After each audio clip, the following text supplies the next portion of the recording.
என் பேர் வினோத். நான் தூத்துக்குடி மாவட்டத்தில் திரேஸ்புரத்தில் இருக்கிறேன். நான் கடல் தொழில் பார்க்குறேன். எனக்கு 4 பிள்ளைகள் இருக்காங்க. 5 வருஷத்துக்கு முன்னாடி உடம்பு வலிக்காக ஊசி போட்டேன்.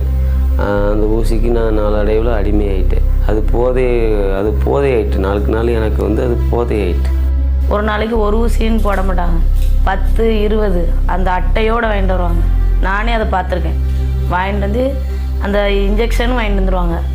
வாங்கிட்டு வந்து அதில் ஏற்றி நான் அவங்களே நரம்பெடுத்து போட்டு அது ரொம்ப அதிகமாக 3 நாளும் சேர்த்துனா ஒரு மாதிரி வெட்டு வந்த மாதிரி வந்துடும். ஒரு நாள் ஊசி போடலைன்னா தலைகளை நிற்பேன். அப்படியே பெட்டில் தூக்கமே வராது. தூக்க மாத்திரை போட்டாலும் தூக்கம் வராது. அதனால ஒரு மாதிரியாக வந்தனால அந்த வெளியில் இருக்க அந்த கம்பியை பிடிச்சி இழுத்து, அது அவ்வளோ ஸ்ட்ராங்கான கம்பி, அந்த கம்பியை வளைஞ்சிட்டு தலைவாணியை பிடிச்சி கடிச்சு இழுத்து தலைவாணி உள்ள இதெல்லாம் வெளியில் வந்துச்சு. அந்த அளவில் ஒரு மாதிரியாக வந்திருக்காங்க. ஒரு நாளைக்கு மினிமம் 1000 ரூபா ஊசிக்காக காலி பண்ணிடுவேன். உழைக்கிறதே 1000 ரூபா தான். ஆனால் அந்த 1000 ரூபாவையும் ஊசிக்காக காலி பண்ணிடுவேன். இந்த ஊசி போட்டால் தன்னால் ரொம்ப பேசிக்கிட்டே இருப்பாங்க. ஒரு மாதிரி இந்த கோலாசு இருக்குமே அதே மாதிரி இருப்பாங்க. ஒரு மாதிரி பார்த்தாலே தெரியும் உங்கள் ஊசி போட்டிருக்காங்க அப்படிங்கிற மாதிரி தெரியும். யாராலையும் விடுவிக்க முடியாது அப்படிங்கிற மாதிரி சூழ்நிலை ரொம்ப மனசு கஷ்டமாகி, அதாவது ரொம்ப பாரம், ஹார்ட்டே இதாயிரும், வெடிச்சிற மாதிரி இருந்துச்சு. உடனே என்ன செஞ்சேன், நானே ஒரு தீர்மானம் பண்ணேன். 4 மாடு நடக்கிற அந்த வியாழக்கிழமை ஜபத்துக்கு நம்ம போனால் கண்டிப்பாக ஏசப்பா கண்டிப்பாக நம்ம கணவனுக்கு ஒரு விடுதலை தருவாங்க, நம்மளாவது போய் ஜெபிப்போம், யாரையும் நம்ம எதிர்பார்க்க வேண்டாம்னு சொல்லிட்டு என்னுடைய ஒரு சின்ன பிள்ளையும் கை குழந்தையும் தூக்கிக்கிட்டு எனக்கு பஸ்ஸில் நான் தனியாக போனது கிடையாது. ஆனாலும் நான் தனியாக 2022 10வது மாதம் ஒரு வியாழக்கிழமை அங்கே நான் ஜெபம் பண்ண போனேன்.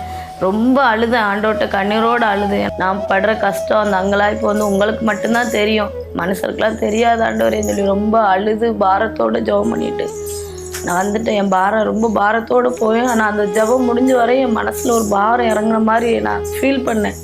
ரொம்ப கஷ்டத்தோடு போய் நான் அந்த ஜெபம் முடிஞ்சதுக்கப்புறம் வெளியே வரப்போ எனக்கு மனசில் அந்த பாரமே இல்லாத மாதிரி நான் உணர்ந்தேன்.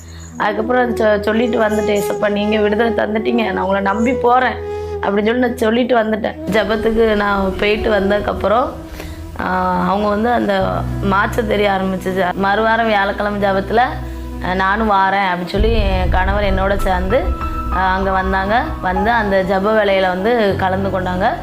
அழுது ஜெபம் ஒப்பு கொடுத்தேன் ஆண்டவரே என்னை மாற்றுங்கப்பா, என் ஊசியில் என்னை அடிமைப்பட்டு இருக்கிற இந்த அடிமைத்தனத்திலேருந்து விடுதலை வரணும், நான் மற்றவங்களுக்கும் அதை போய் சொல்லணும், எனக்கு இந்த ஒரு வாய்ப்பு கொடுங்க, என்னை ஒப்பு கொடுக்குறேன்ப்பா, என்னை மன்னிச்சிருங்கப்பா, இனி இந்த பாவத்தை நான் செய்ய மாட்டேன் ஆண்டவரே அப்படின்னு சொல்லிட்டு நான் ஆண்டவர்கிட்ட ஒப்பு கொடுத்தேன். வியாழக்கிழமை ஜபத்துக்கு போயிட்டு நைட்டு அன்னைக்கு ஊசியும் போடலை, ஒன்றும் போடலை, நிம்மதியாக நல்லா தூங்கினேன்.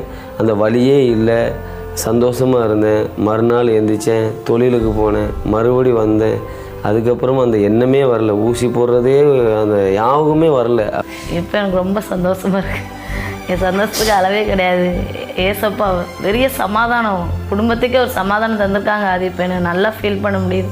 கடலுக்கு போவேன், தொழிலை பார்த்துட்டு வருவேன், கிடைக்கிற காசை வீட்டில் கொடுப்பேன், சந்தோஷமாக நாங்கள் இருப்போம். குடும்ப ஜெபம் 1 மணி நேரம் பண்ணுவோம். அதிகாலையில் எந்திரிப்போம், 4:30க்கு எந்திரிச்சு நல்லா மூஞ்செல்லாம் கழுவிட்டு 5 மணிக்கு ஜெபம் பண்ணுவோம், 6:30க்கு முடிப்போம். 1.5 மணி நேரம் நாங்கள் ஜெபம் பண்ணி ஆண்டவருக்குள்ளே நல்ல சந்தோஷமாக இருப்போம். 5 வருஷம் அந்த போதை பழக்கத்துலேருந்து விடுதலை கொடுத்த ஏசப்பா கோடான கோடி நன்றி.